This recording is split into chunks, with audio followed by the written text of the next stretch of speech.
In 1944, amid the ruins of the Battle of Saipan, a young Marine took a flag from the body of a fallen Japanese soldier. In 2017, he crossed the Pacific Ocean to return it, by hand, to that soldier's family. This is not a story about war. It is a story about humanity. He was 19 years old, a farm boy from the vast plains of Montana. His name was Marvin Strombo, a scout sniper with the United States Marine Corps. In the summer of 1944, he landed on Saipan, one of the bloodiest islands in the Pacific War. The air trembled with explosions. The ground shook beneath his boots. Smoke and fire devoured the sky. In that moment, Marvin understood. The truth of war was not glory. It was loss. When the day's battle ended, 5 of his closest friends were dead. Separated from his unit, Marvin found himself alone, wandering the wreckage of a silent battlefield. Then, through the smoke, he saw a body lying face down in the dirt. A Japanese soldier, his hands crossed over his chest, as if still protecting something sacred. Marvin approached carefully. Beneath the soldier's uniform, he noticed a corner of white silk. He knelt and gently lifted it. It was a Japanese flag, its red sun surrounded by hundreds of handwritten messages and prayers. They were the final words of family, friends, and lovers who had sent this young man to war. For a long time, Marvin just stood there, staring. He didn't want to take it. It wasn't a trophy. It was a life. But he knew, if he left it there, it would be lost forever. He folded it carefully and whispered to himself, "Someday, I will bring this flag home." When the war ended, Marvin returned to the quiet hills of Montana. He built a life, family, work, and peaceful days on the farm. But the war never truly left him. Inside a glass cabinet above his old rifle, the flag remained. He never called it a souvenir. He never spoke of it as a prize. For decades it stayed untouched, a silent weight of duty and a promise unfulfilled. He once told his daughter, "That flag belonged to a man who never made it home. And in a way, I've been carrying him with me ever since." In 2012, a friend told Marvin about a non-profit organization in Oregon called the WWII Society, named after Japan's Obon Festival of Remembrance. The organization helps veterans return Japanese good luck flags to the families of fallen soldiers. Marvin knew instantly what he had to do. He wrote to them, enclosed a photo of the flag, and asked for help. Less than a week later, the phone rang. Researchers had found a name, Masaru Yasue, a young man from Higashi Shirakawa, a mountain village west of Tokyo. The flag bore more than 180 messages, blessings from friends and family, including 42 relatives and childhood companions. 7 were still alive, among them his younger brother and 2 younger sisters.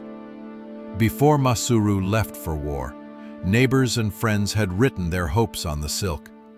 One read, "May good fortune always follow you on the battlefield." But Masaru never came home. In 1944, his family received a wooden box filled with stones, a symbolic coffin for a body never found. They were told he had died somewhere in the Mariana Islands, likely on Saipan. When a volunteer from the WWII Society called the Yasue family, the line fell silent. Then a frail voice asked softly, "Does he know how my brother died?" Why did you want to return the flag? What compelled you? Because I knew what it meant to the family, because we heard what it meant to the family, and I couldn't take it off that soldier, and I finally realized if I didn't take it, somebody else wouldn't. It'd be lost forever.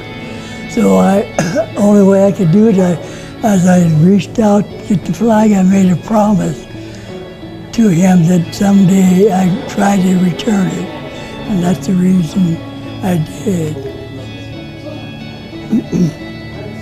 How is this significant for you? What is what does this mean to you? How is this significant to you personally? Well, it means that I fulfilled a promise, which I'm happy about. And it means that I've done something real good to the family that I could see that it made them quite happy. So, you know, that's the main thing. Why did you wait so long to return the flag? It's been 7 Because I wanted to right away, 73 years ago, but I had no way of knowing how to do it. And so one day we went up to the university. They have Japanese studies. And then that's when we found out about the Obon Society.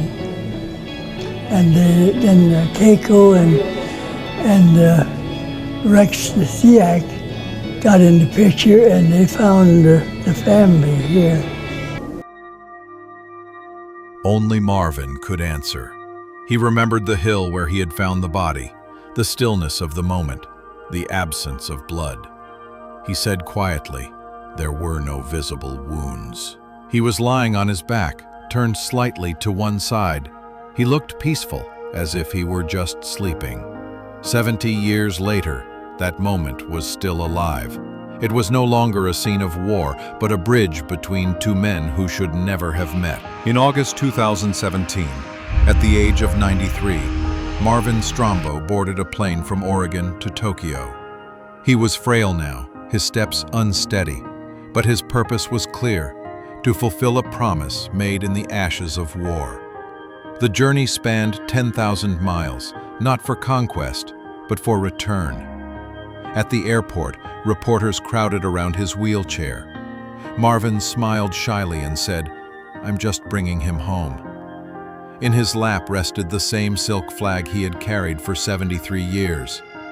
Now it was not a relic of war, but a message of peace, proof that a promise can outlive a lifetime.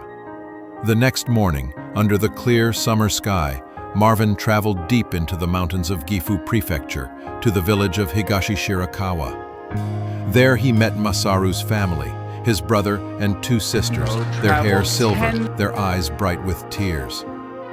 Marvin opened the box, unfolded the flag with trembling hands, and whispered, "It took a long time, but I kept my promise." As the cameras rolled, the room fell silent. Masaru's brother, Tatsuya Yasue, held the flag tightly, his hands shaking. He lifted it slowly to his face and took a breath. Through tears, he said, "It smells like my dear brother, and like my mother's cooking when we were children. This flag will be our family's treasure." For a moment, no one spoke. The air was thick with memory, the scent of silk, the echo of home, and the bond that war could not destroy. Marvin's journey was more than an act of respect. It was an act of healing, for two families, for two nations. Tatsuya later said, "It feels as if the war has finally ended. My brother can at last rest in peace." Soon after his return to America, Marvin Strombo passed away at the age of 96. His final journey became his lasting legacy. Before his death, he said, "When I looked at that young man's face, I didn't see an enemy.